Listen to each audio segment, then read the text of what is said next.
সমস্ত শ্রোতা বন্ধুদের জন্য আজ ৭৫তম স্বাধীনতা দিবসের শুভেচ্ছা রইল। আজকের গল্প স্নায়ন স্নিগ্ধ দাসের কালবৈশাখী। এই গল্পটি শুনুন, শুনে যদি আপনাদের ভালো লেগে থাকে তাহলে আমাদের চ্যানেলটিকে সাবস্ক্রাইব করুন। শুরু হচ্ছে কালবৈশাখী। এয়ারপোর্টের বাইরে দাঁড়িয়ে ছিল সাদা 7 সিটারটা। ট্রিনা এক প্রকার জোর করেই বাবার হাত থেকে লাগেজ নিয়ে ধীরে ধীরে এগোতে লাগলো। ভার মুক্ত হয়ে মৃন্ময়বাবু দ্রুত পদে এগিয়ে গেলেন ড্রাইভারের সঙ্গে কথা বলতে। প্রায় 7 বছর পরে দেশে ফিরলেন মৃন্ময়। ফ্রান্সের একটি নামকরা বিশ্ববিদ্যালয়ে ইসলামিক হিস্ট্রির প্রফেসর তিনি। প্রায় 2 দশক হতে চলল পার্মানেন্টলি দেশের বাইরে সেটেলড, কিন্তু তাও সমুদ্রগড়ের মাটি এখনো টানে তাকে। কিছুতেই বিদেশি আদব কায়দা ভাষা কোনোটাকেই আপন করতে পারলেন না। মন পড়ে থাকে শৈশবের পৈতৃক ভিটে, কিন্তু কাজের চাপে মেয়ে জন্মানোর পর থেকে মাত্র 2 বার আসা হয়েছে এতদিনে। অবশ্য আরেকটা কারণও আছে। গাড়ির জানলার দিকে মাথা এলিয়ে আনমনে বাইরের দিকে দেখছিল তৃণা। কলকাতার জবরজং সরগরম রাস্তাঘাট ধরে ছুটে চলেছে গাড়ি। কি ধুলো ধোঁয়া আর ভ্যাপসা গরম বাইরে, তাই বাধ্য হয়েছে এসি চালাতে। ভারতবর্ষে এর আগে মাত্র একবারই এসেছে তৃণা। মাত্র 3-4 বছর বয়স ছিল তার। একে তো অত কম বয়স, তার উপর প্রায় 12-13 বছর আগেকার কথা। বলা বাহুল্য তখনকার কোনো স্মৃতি বহাল থাকার কথা নয়। তবে কিনা এ তো আর কর্পূর নয় যে উবে যাবে। এগুলো মানুষের স্মৃতি, মনের কোন অলিগলিতে যে তার অবাধ অথচ অবগুণ্ঠিত বিচরণ, আর কখন যে সে স্বমহিমায় কি রূপে আত্মপ্রকাশ করবে তা অনুমানের অতীত। একটা ব্যাপার খুব অদ্ভুত লাগতো তৃণার। মা যতদিন বেঁচে ছিল ততদিন পর্যন্ত একদিনের জন্য সমুদ্রগড়ের ব্যাপারে একটাও কথা বলতে চায়নি। শুধু তাই নয়, যতবার বাবা বলেছে দেশে ঘুরতে আসার কথা ততবারই মা প্রচন্ড রিয়াক্ট করেছে। বছর 7 আগে ওর ঠাকুরদা মারা যাওয়ার খবর আসে। সেবার অবশ্য মৃন্ময় একদমই জোর করেননি, আর নীলিমাও নিজে থেকে আসতে চাননি। কারণটা তৃণা জানে না, সাহসও পায়নি কোনোদিন জিজ্ঞেস করার। তারপর তো মা ব্রেন স্ট্রোকে চলেই গেল বছর 2 আগে ওকে একা করে দিয়ে। তৃণার চোখের কোণ সজল হয়ে আসে। ও জানে যে মা বেঁচে থাকলে কখনোই ওকে ভারতে আসতে দিত না। মাঝে মাঝে ওর খুব কৌতূহল হয়, কারণটা কি? ওরা যখন সপরিবারে প্রথম এসেছিল তখন কি এমন কিছু ঘটেছিল যেটা, অবশ্য এখন আর সেটা মনে থাকার কথা নয়। বলা হয় যে মানুষের 3 বছর বয়স অব্দি সমস্ত স্মৃতি খুব তাড়াতাড়ি ফিকে হয়ে যায়। শুধু একটাই জিনিস মনে পড়ে তৃণা, প্রচন্ড ঝড় আর বাজের শব্দ, একটা আর্তনাদ আর কিছু মানুষের একত্রিত শোরগোল, ব্যাস আর কিছু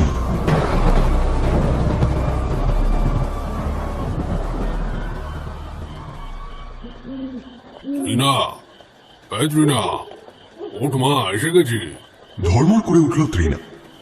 সন্ধে নেমে গেছে। ভ্যাপসা গরমটা কেটে একটা ফুরফুরে হাওয়া দিচ্ছে। তৃণা আস্তে আস্তে গাড়ি থেকে নামল। বাবার হাতে হাতে লাগেজ নামাতে নামাতে এতক্ষণে ওর চোখ পড়ল পেল্লায় বাড়িটার দিকে। ও একটু থমকে গেল। পশ্চিমের ব্যস্ত শহর জীবনে অভ্যস্ত তৃণার বাংলার মফস্বলে এতটা জায়গা নিয়ে এমন পেল্লায় বাড়ি দেখে একটু চমক লাগলো বইকি। বাড়িটা 2 তলা, 3 তলায় শুধু ছাদ। সন্ধ্যের আবছা আলো আধারিতে বাড়িটাকে মনে হয় প্রাচীন অনুদ্ঘাটিত মূর্তিমান এক রহস্য। মানু, মানু, এসেছিস বাবা? তুই এলি? এতদিন পর মনে পড়লো, এতদিন পর মনে পড়লো বাবা। বলতে বলতে এক অশীতিপর বৃদ্ধা বাড়ির সামনের দরজা দিয়ে বেরিয়ে এলেন। তারপর বাবাকে জড়িয়ে ধরে ঝরঝরিয়ে কেঁদে ফেললেন। ইনি যে ওর ঠাকুমা নমিতা দেবী তা তৃণার বুঝতে বাকি রইল না। বাবার ইশারায় পায়ে হাত দিয়ে প্রণাম করলো।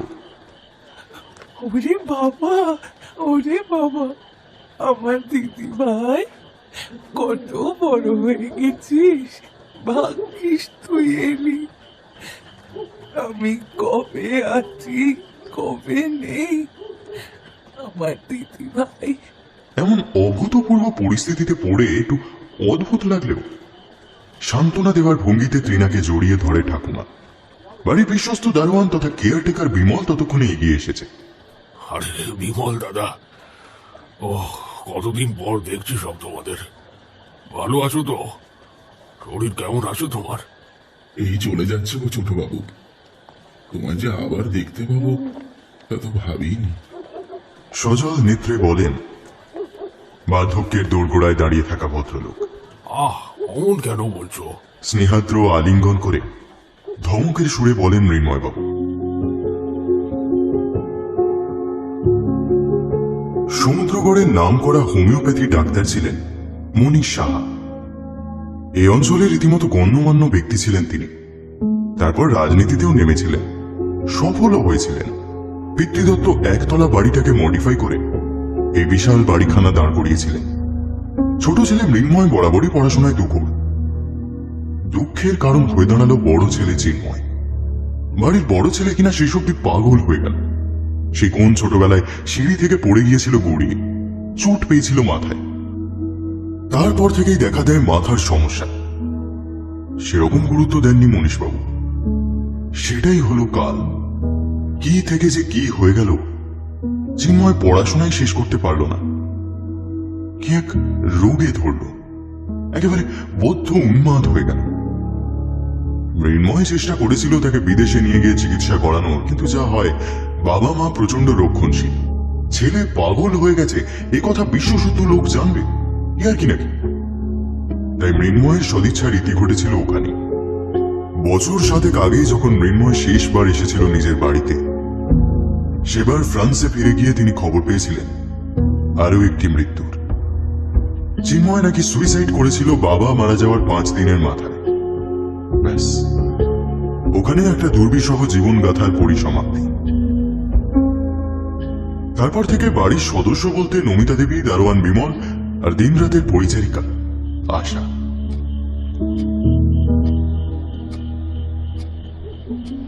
বাড়ির ভেতরে পা রাখতেই সজোরে একটা ধাক্কা খেল তৃণা। ওর স্মৃতির পর্দায় একটা কিছু বিভৎস জাম্পস্কেয়ারের মতো এক ঝলক ভেসে উঠেই তৎক্ষণাৎ মিলিয়ে গেল। বাড়ির সামনে ছোটখাটো বাগান, তারপর 2-3 ধাপ উঠে টানা বারান্দা। ঠিক মাঝ বরাবর উঠে গেছে সিঁড়ি, আর এদিকে ওদিকে ছোট বড় 3-4টে ঘর আর রান্নাঘর। বাড়ির পেছন দিকে আরো ঘর আছে বোঝা যায়। একটা ছোট্ট হ্যালোজেন একাই কাঁধে দায়িত্ব তুলে নিয়েছে অন্ধকার দূরীকরণের। তৃণা কিছুক্ষণ থম মেরে দাঁড়িয়ে হাতড়ানোর চেষ্টা করতে থাকে যে ঠিক কি হলো ব্যাপারটা। দিদিমণি, উপরে আসেন আমার সঙ্গে। বিমলের ভাঙা গলার আওয়াজে সম্বিত ফেরে তৃণা। হ্যাঁ, চলো। কোন রকমে নিজেকে সামলে নিয়ে উপরে উঠতে থাকে তৃণা। আচ্ছা বিমল কাকা, বলো দিদিমণি। আমি যখন সেই ছোটবেলায় এসেছিলাম, তুমি তখন ছিলে? বিমলের গতি একটু কমে যায়, তারপর পেছন না ফিরেই বলে, দিদিমণি তো ভারী সুন্দর বাংলা বলে দেখি। হ্যাঁ, ওই ওই আর কি। তৃণা বুঝল বিমল কাকা কথা ঘোরাচ্ছে। ও আর ঘাঁটালো না। তা ভালো, তা ভালো। বিদেশ বিভূঁইয়ে থাকলেই কি মাতৃভাষা বলতে আছে? এই বাড়ির ইটের গাঁথুনির ফাঁক ফোকরে কত যে না বলা কথা অভিব্যক্তি লুকিয়ে আছে তার কোনো ইয়ত্তা নেই। সেই সব রহস্যের ইতিবৃত্ত কেউ যদি জেনে থাকতে পারে, তবে তা ওই ইটের শরীর ভেদ করে বেরিয়ে আসা বেয়াড়া বট অসত্যগুলো। তারা কথা বলতে জানে না বটে, তবে ভাবে ভাবে বুঝিয়ে দেয় যে তারা অনেক কিছুই খবর রাখে, কিন্তু বলতে চায় না। তবে একটা ব্যাপারে তৃণা নিশ্চিত, এমন কিছু একটা অবশ্যই ঘটেছিল গতবার, যা অন্তত সুখপ্রদ নয়। সারা সন্ধে গল্প গুজব চলল। এতদিন পর ছেলে আর নাতনিকে দেখতে পেয়ে স্বভাবতই নমিতা দেবী আপ্লুত। কথার ফাঁকে ফাঁকেই মাঝে মাঝে উঠে আসছিল নীলিমার কথা। তৃণার ভালো লাগছিল না এসব। বারবার চোখ চলে যাচ্ছিল নিজের অ্যান্ড্রয়েড ফোনের স্ক্রিনে। অবশ্য যা বাজে টাওয়ার এখানে, সত্যি বলতে কি এখানে আসার ব্যাপারে ও এই বাড়িতে ঢোকার আগে অব্দি উদাসীন ছিল। কিন্তু হঠাৎই ওর মধ্যে কেমন একটা অশুভ কিছুর আশঙ্কা জন্ম নিয়েছে। এই তো এইমাত্র ফেসবুকে দেখলো ইয়োহান ওর বান্ধবী ছুটিতে ফ্যামিলির সঙ্গে স্ক্যান্ডিনেভিয়া বেড়াতে গেছে। আর ওর অবস্থা দেখো, এই ধ্যার ধারে সমুদ্র গড়ে পড়ে আছে। নেহা তোর বাবার ইমোশনের কথা মাথায় রেখেই ও এসেছে, না হলে আসার মতো মানসিক অবস্থা বা ইচ্ছে কোনোটাই ওর ছিল না। রাত্রে বারান্দায় খেতে বসেছিল ওরা। আশা খাবার পরিবেশন করছিল। হঠাৎই সে বলল, যা গুমর এটেছে দিদি, কালকে কাল বৈশাখী হবে দেখো। এটা কি জিনিস? ও মা, কাল বৈশাখী কি জিনিস জানিস না? ওই চৈত্র বৈশাখে বিকেলের দিকে হঠাৎ হঠাৎ প্রচন্ড ঝড় হয়, বৃষ্টি হয়, তারপর নিমেষেই সব ঠান্ডা হয়ে যায়। ঝড়? আহা, ও কি করে জানবে বলো তো? ওদেশে আমরা যে জায়গাটায় থাকি ঝড় ঝঞ্ঝা সেভাবে হয়ই না। সেটা কথা নয় বাবা, তুমি খুব ভালো করেই জানো আমার ব্রন্টোফোবিয়া আছে। সেটা আবার কি রে? ঝড় বাজ বিদ্যুৎ এইসবে ভয়। ও খুব প্যানিক করে, ভয় পায়। যদিও ওখানে খুব কম বারই ঝড় দেখেছে ও, কিন্তু ঝড়ে ভয় সে তো হবেই, সে তো হবেই। মনে হয় এই সেদিনের কথা। আহ মা, হঠাৎ প্রচন্ড জোরে ধমক দেন আপাত শান্ত স্বভাবের মৃন্ময় বাবু। তৃণা আর কথা বাড়ায় না, মুখ বুজে খেতে থাকে। সঠিক সময়ে সত্য উদ্ঘাটন ও করেই ছাড়বে। দোতলার একদম শেষ ঘরটা তৃণার জন্য বরাদ্দ। বাবা আর ঠাকুমা পাশের ঘরে ঘুমিয়ে পড়লেও অনেক রাত অব্দি ল্যাপটপটা খুলে আরাম করে ঘরের পেছনের দিকে জানলাটার পাশে বিছানায় বসে ওর পছন্দের ওয়েব সিরিজের নতুন সিজনটা গোগ্রাসে গিলছিল। দেখতে দেখতে একটু ভয় লাগছিল বটে। ভৌতিক না হলেও বেশ অতিলৌকিক ব্যাপার স্যাপার আছে। স্নায়ুকে একটু বিশ্রাম দেওয়ার জন্য ভিডিওটা পজ করে একটু উঠে জানলার সামনে এসে দাঁড়ালো তৃণা। আর তখনই লম্বা গড়া দোয়ালা জানলা দিয়ে নিচের দিকে তাকাতেই বুকটা ছ্যাঁত করে উঠল। চাঁদের আবছা আলোয় তৃণা দেখল উঠোনের ওপর দিয়ে স্যাঁত করে বারান্দার মধ্যে সেঁধিয়ে গেল কেউ। চেঁচিয়ে উঠতে গিয়েও নিজেকে সামলে নিল তৃণা। লোকটা বারান্দার মধ্যে মিলিয়ে যাওয়ার আগেই তৃণা কয়েক মুহূর্তের জন্য দেখতে পেল তার হাড় হিম করা আকর্ণ বিস্তৃত হাসি। যেন লোকটা ইচ্ছে করেই তাকিয়েছিল ওর ঘরের জানলার দিকে, অপেক্ষা করছিল ওর জন্য। চাঁদের ম্রিয়মান আলোয় সেই হাসি যেন আরো ভয়ঙ্কর হয়ে উঠেছে। 2-3 সেকেন্ডের মধ্যে সমস্ত ঘটনাটা ঘটে গেল। প্রাথমিক ধাক্কা সামলে উঠে তৃণা দৌড়ে বারান্দায় বের হতে গেল বাবাকে ডাকার জন্য। চোর টোর নয় তো, বাবার মুখে এরকম অনেক গল্প ও শুনেছে, কিন্তু দরজা দিয়ে বেরোতে যেতেই হঠাৎ ওর ষষ্ঠেন্দ্রিয় ওকে সতর্ক করে দিল। বারান্দায় যদি লোকটা ঢুকে থাকে তবে সে এখন বাড়ির মধ্যেই আছে, আর তাই যদি হয় তাহলে আর কিছুক্ষণের মধ্যেই সে দোতলায় এসে পড়বে। নিজেকে নিরস্ত করে চট করে দরজায় ছিটকিনি তুলে দিল তৃণা। তারপর রুদ্ধশ্বাসে অপেক্ষা করতে লাগলো। আচ্ছা, ও ঠিক দেখলো তো, নাকি মিছে মিছে ভয় পাচ্ছে? মন আগে থেকেই দুর্বল হয়ে থাকলে আর কার্যকারণের সমাপতন অনেক অদ্ভুত দৃশ্য আমাদের মস্তিষ্ক চোখের সামনে প্রজেক্ট করে, এটা তৃণা জানে। ফোনের স্ক্রিনে সময় দেখাচ্ছে 2টো। আস্তে আস্তে ল্যাপটপটা বন্ধ করে শুয়ে পড়ল তৃণা। ওর সমস্ত ইন্দ্রিয় এই মুহূর্তে প্রচন্ড সজাগ, কোনো কিছুর প্রতীক্ষায়। ঘুম আসতে চাইল না, কিছুতেই যেন ওই কয়েক মুহূর্তকে ও মাথা থেকে মুছে ফেলতে পারছে না। ওই হাসিটা ওকে সমানে আতঙ্কিত করে চলেছে।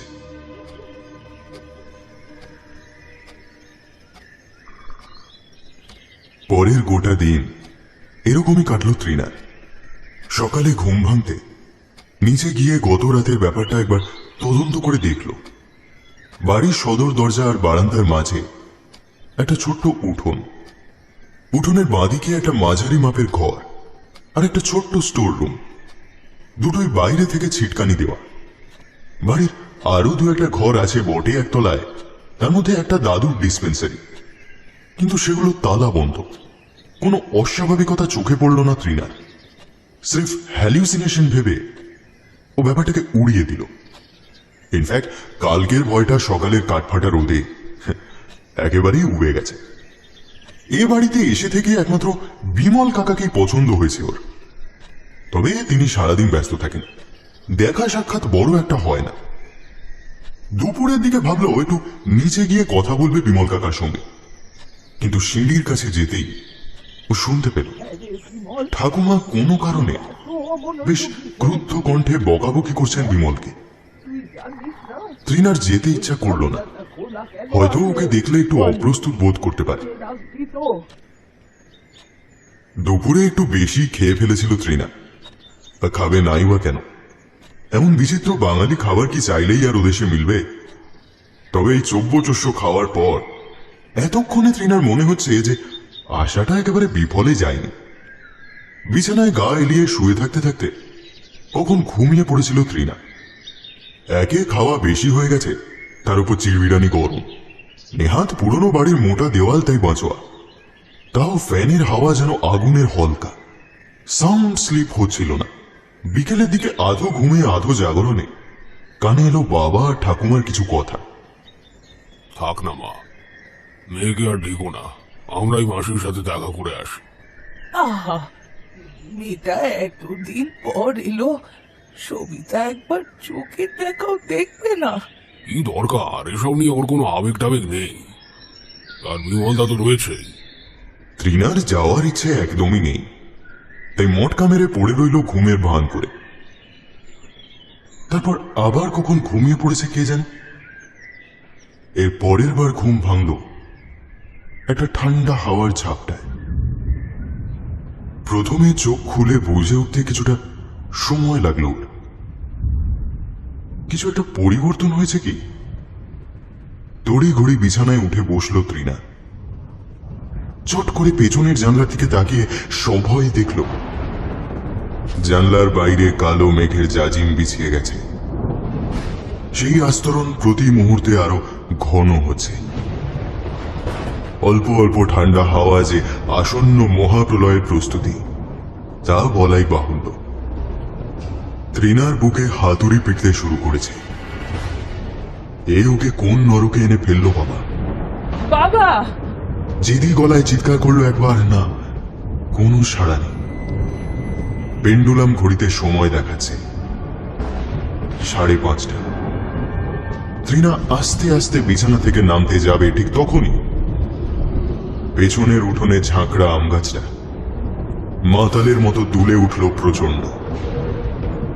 কাল বৈশাখী।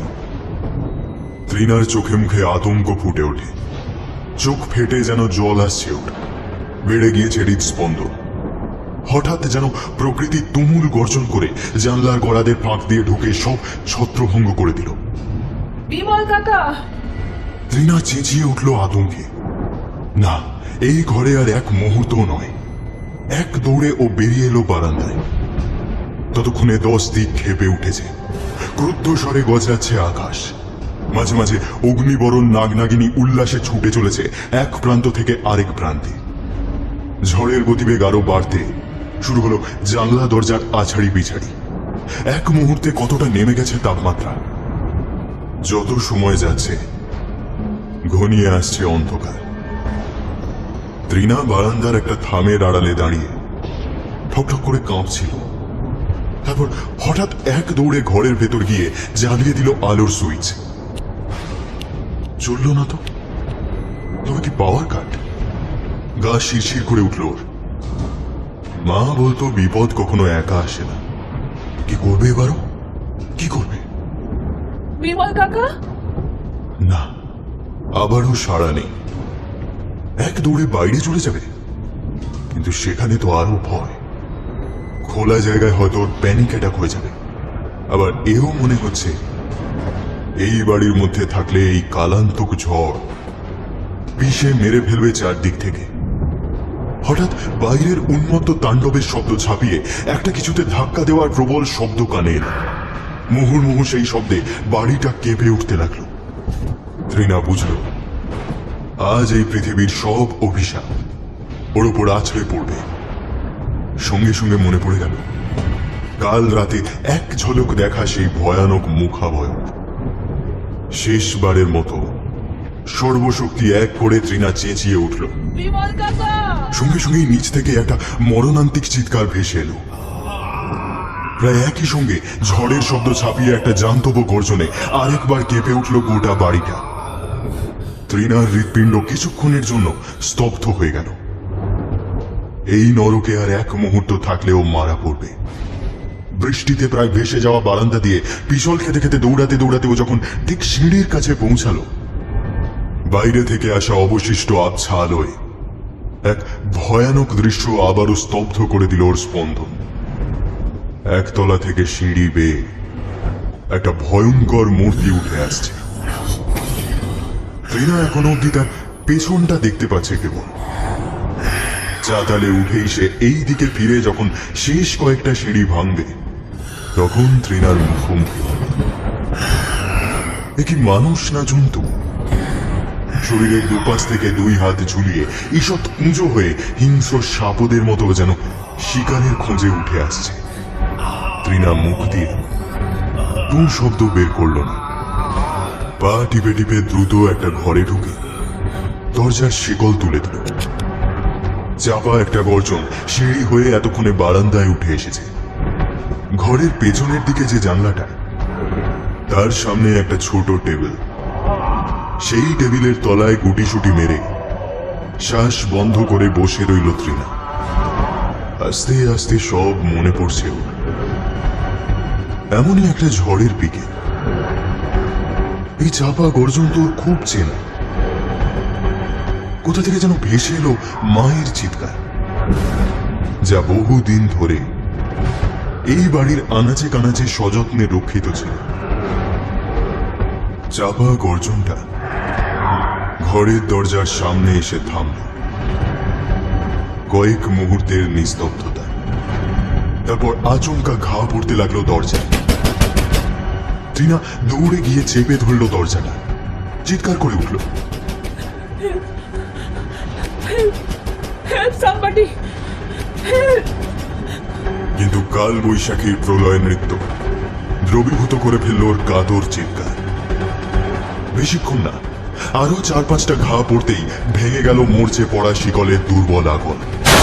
তৃণা ছিটকে পড়ল মেঝেতে, মাথাটা ঢুকে গেল টেবিলের পায়ায়। আর ঠিক তখনই আরো একবার ঝলসে উঠল বিদ্যুৎ। সেই আলোর সম্মুখে যে ভয়াবহ দৃশ্য উন্মোচিত করবে, তা ওকে আমৃত্যু তাড়া করে বেড়াবে। মৃত্যুদেবের চেহারা বুঝি এমনই বিভৎস হয়।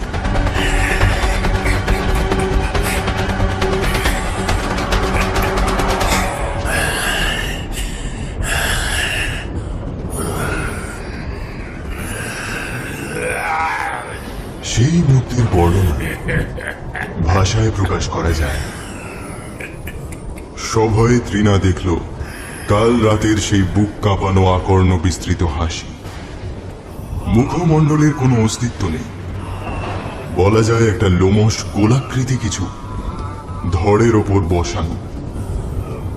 লোমশ অনাবৃত শরীর, আর জায়গায় জায়গায় ক্ষতবিক্ষত কিছু অংশ থেকে রক্ত গড়িয়ে পড়ছে। মর্গ থেকে উঠে আসা মৃতদেহ যেন এক অতিকায় আদিম বিভীষিকা। মানুষ নয়, বিবর্তনের ইতিহাসের কোনো মিসিং লিঙ্ক। ত্রিনা বুঝতে পারল এই পৃথিবীতে ওর কয়েক পলক আয়ু আর। হঠাৎ সেই মূর্তি এক বিজাতীয় চিৎকার করে ধেয়ে এলো ওর দিকে। বজ্র মুষ্টিতে ওর গলা চেপে ধরে শূন্যে তুলে দিল এক ঝটকায়। ত্রিনা শুধু দেখতে পাচ্ছে হিংস্র জ্বলন্ত দুটো চোখ, কি একটা খুঁজে বেড়াচ্ছে ওর মুখে। ত্রিনার চোখ ঠিকরে বেরিয়ে আসছে, তার মধ্যেও শুনতে পেল সেই বিভীষিকা বিড়বিড় করে বলছে, আবার ঝড় উঠেছে, আবার ঝড় উঠেছে, আজ তো সবাই শেষ হবে। ওই তো মরে গেছে সব, কিন্তু স্বীকার করতে চায় না। আমি আজ সবাইকে নিয়ে যাব, সবাইকে নিয়ে যাব।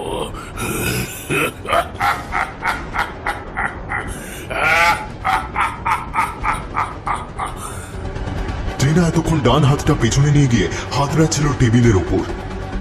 সময় শেষ হয়ে আসছে, এই জন্তুটা ওকে শেষ করে দেবে। ত্রিনা এবার সর্বশক্তি প্রয়োগ করে কোমরের পেছন থেকে সবেগে ডান হাতটা ঘুরিয়ে এনে চালিয়ে দিল লোকটার গলা লক্ষ্য করে। একটা মর্মান্তিক চিৎকার করে সে প্রায় ছুঁড়ে ফেলে দিল ত্রিনাকে। ত্রিনার হাতের কাঁচিটা তার গলায় বিঁধে গিয়ে ফিনকি দিয়ে রক্ত ছুটে আসছে। ত্রিনা মেঝেতে পড়ে আছে প্রায় অসাড় দেহে।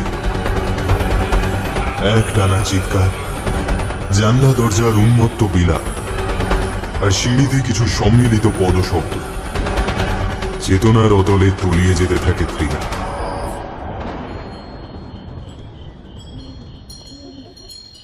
ত্রিনা, ত্রিনা, আয় আয় ত্রিনা। অনেক দূর থেকে যেন শতাব্দীর ওপার থেকে ভেসে আসছে এই ডাক। এই কণ্ঠস্বর অতি পরিচিত, মা ডাকছে। এই ত্রিনা, ত্রিনা, ওঠ মা, ওঠ। ধরপড়িয়ে বিছানায় উঠে বসলো ত্রিনা। জোরে জোরে শ্বাস ফেলছে ও। বাবা দাঁড়িয়ে আছে সামনে। কোথায় আছে ও? ঘরে একটা হ্যারিকেন জ্বলছে। চোখ একটু সয়ে আসতে যেই ওর ঘরের মেঝেতে চোখ পড়ল, আবার একটা অস্ফুট চিৎকার বেরিয়ে এলো ওর গলা দিয়ে। ঘরের মেঝে সেই বিভৎস শরীরটা দুমড়ে মুচড়ে পড়ে আছে। ওটা ওটা আমাকে খুন করে ফেলবে বাবা। It's going to kill all of us. হাঁপাতে হাঁপাতে বাবার বুকে মাথা গুঁজে সেদিকে না তাকিয়েই অঙ্গুলি নির্দেশ করে বলে চলল ত্রিনা। ও আর কিছু করতে পারবে না। হঠাৎ একটা স্তিমিত, প্রায় রুদ্ধ হয়ে আসা কণ্ঠস্বর কানে পৌঁছতে ও থেমে যায়। আস্তে আস্তে মুখ তুলে তাকায় ঘরের মধ্যে। ঝড় থেমে গেছে, বাইরের আলো নিভে গেছে। হ্যারিকেনের আলোয় দেখতে পেল ঘরের মধ্যে ছড়িয়ে ছিটিয়ে দাঁড়িয়ে রয়েছে ঠাকুমা, আশা আর বিমল কাকা। আরো একজন অপরিচিত লোক ওর মাথার কাছে দাঁড়িয়ে। মানে আমতা আমতা করে জিজ্ঞেস করলো ত্রিনা। এবার ওই অপরিচিত ভদ্রলোক মুখ খুললেন। মানে তার ভবলীলা পাকাপাকি ভাবে সাঙ্গ হয়েছে। এ কে? দাদা। ধরা গলায় বললেন মৃন্ময় বাবু। এসব কি বলছে বাবা? জেঠু? তা কি করে সম্ভব? দেখো ত্রিনা, তোমার বাড়ির লোক মনে হয় না কথা বলার অবস্থায় আছেন, অতএব আমি বরং যা বলার সংক্ষেপে বলি। ওসব কথা না দিদি, আর নয়। আপনাদের ভুলেই আজকের দিনটা দেখতে হলো এই বাচ্চা মেয়েটাকে। বিরক্ত স্বরে কথাগুলো ছুঁড়ে দিয়ে এবার ত্রিনার দিকে ফেরেন নমিতা দেবীর চিকিৎসক ঋত্বিক পাল। ত্রিনা, তোমার জেঠু এক বিরল মানসিক রোগের শিকার ছিলেন। মেডিকেল সায়েন্সে এর নাম কোটেড সিনড্রোম। এই ডিলিউশনে, মানে এই অবান্তর কল্পনার জগতে থাকা মানুষেরা মনে করে যে তারা মৃত, অথচ তারা হেঁটে চলে বেড়াতে পারে। অর্থাৎ সম্পূর্ণ মৃত্যু এখনো তাদের হয়নি। শুধু তাই নয়, তারা এও মনে করে আশেপাশে যারা ঘুরে ফিরে বেড়াচ্ছে তারাও কেউ জীবিত নয়, অথচ তারা কেউ স্বীকার করতে চাইছে না যে তারা অনেক আগেই মারা গেছে। বছরের পর বছর এই রোগীরা এই ভ্রমের জগতে বিচরণ করে আর তার আশেপাশের মানুষকেও প্রভাবিত করতে চায়।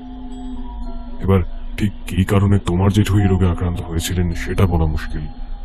বহুদিন অবসাদে ভুগে হতে পারে, কোনো শখ হতে পারে, কিন্তু বিশেষ কিছু পরিস্থিতিতে এই ধরনের রোগী মনে করে যে একটা মহাপ্রলয় বা সামথিং লাইক দ্যাট ঘটে, পৃথিবী ধ্বংস হতে চলেছে এবং সে নিজে নরকের দূত, সবাইকে নিয়ে যাবে মৃত্যুর দেশে। তোমার জেঠুর ক্ষেত্রে এই ট্রিগারটা ছিল প্রবল ঝড় বৃষ্টি বা বজ্রপাত। সাধারণত এই ধরনের রোগীরা অন্য সময় শান্ত থাকলেও এই বিশেষ বিশেষ পরিস্থিতিতে সাংঘাতিক হয়ে ওঠে। ডাক্তারবাবু এই অবধি বলে থামলেন। তৃণা ফ্যাল ফ্যাল করে চেয়ে রইল। তিনি আবার শুরু করলেন। 7 বছর আগে যখন তোমার দাদু মারা গেলেন, তারপর থেকে তোমার জেঠু পিছনের উঠোনের ওই ঘরটাই গৃহবন্দী অবস্থায় আছেন। তার মারা যাওয়ার খবর সারা পৃথিবী জেনে গিয়েছিল। একমাত্র আমি আর তোমার বাড়ির লোকই জানতাম আসল ঘটনাটা কি। যদি খুব ভুল না হই, তোমার ঠাকুরদা যেদিন মারা গিয়েছিলেন সেদিন সারা সন্ধে ভয়ঙ্কর বাজ পড়েছিল। সেদিনও তোমার জেঠু খেপে ওঠেন। অশক্ত শরীরে যখন মনীশবাবু সিঁড়ি দিয়ে নিচে নামছিলেন, চিন্ময়ের অপ্রত্যাশিত আক্রমণে উনি টাল সামলাতে পারেননি। পা পিছলে পড়ে গিয়ে মাথাটা ঢুকে যায় বারান্দার দেওয়ালে। ঘরময় অপার স্তব্ধতা। এবার মুখ খোলেন মৃন্ময়। কি করতাম ডাক্তারবাবু? দাদার অস্তিত্ব পৃথিবী থেকে মুছে ফেলা ছাড়া কি আর কোনো উপায় ছিল? আপনি বলুন। তাই তো দাদাকে ঘরবন্দি করে ফেলা হলো। অদ্ভুতভাবে দাদা কোনো আপত্তিও করেনি। বাবার মৃত্যুর জন্য এতটাই অপরাধ বোধে ভুগত যে এটাকে বিধান বলে মেনে নিয়েছিল। শুধু কি বাবা, প্রথম যখন মেয়েকে নিয়ে এ বাড়ি এলাম তখনও এমনই এক কালবৈশাখীর সন্ধ্যায় খেপে উঠেছিল দাদা। সেদিন হয়তো আমার স্ত্রীর শেষ দিন ছিল পৃথিবীতে, যদি ঠিক সময় বিমলদা চলে না আসতো। এতক্ষণে তৃণা তার এত বছরের প্রশ্নের উত্তর পেল। মা কেন আসতে চাইতো না তাও পরিষ্কার হলো। হঠাৎ ওর চোখ পড়ল বিমল কাকার দিকে। ঘরের এক কোণে মাথায় হাত চাপা দিয়ে উবু হয়ে বসে আছে। রক্ত পড়ছে সেখান থেকে। তৃণার সঙ্গে চোখাচোখি হতেই প্রায় কেঁদে উঠে বলল, দিদিমণি, বাইরে একটা কাজে গিয়েছিলাম বিকেলে। ফেরার সময় তোমার চিৎকার শুনে আমি দৌড়ে উপরে আসতে যাচ্ছিলাম, কিন্তু তার আগেই দেখি উঠানের ঘরের দরজা ভেঙে বড়বাবু জমদূতের মতো ছুটে আসছে। আমায় ধাক্কা দিয়ে ফেলে দিল মাটিতে। আমার মাথা ঠুকে গেল দেওয়ালে। আমার আর জ্ঞান ছিল না গো। কাল রাতে বোধহয় জেঠুর ঘরের ছিটকিনিটা বাইরে থেকে লাগাতে তুমি ভুলে গেছিলে, তাই না? বিমল উত্তর দেয় না। এতক্ষণে তৃণা কিছুটা স্বাভাবিক হয়েছে। আস্তে আস্তে খাট থেকে নিচে নামল। হ্যারিকেনের আলো অন্ধকারময় ইতিহাসের রেকর্ড রাখছে। ঠাকুমা শূন্য দৃষ্টিতে ঘরের দেওয়ালে চেয়ে আছেন, বাকরুদ্ধ হয়ে। নতুন করে ছেলের মৃত্যুতে আর কি শোকাহত হবেন? ছেলে তো সেই কিশোর বয়সেই মরে গেছে।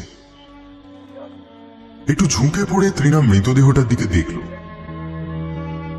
এখন ওর মনে হচ্ছে না এই চেহারা কোনো মানুষের হতে পারে।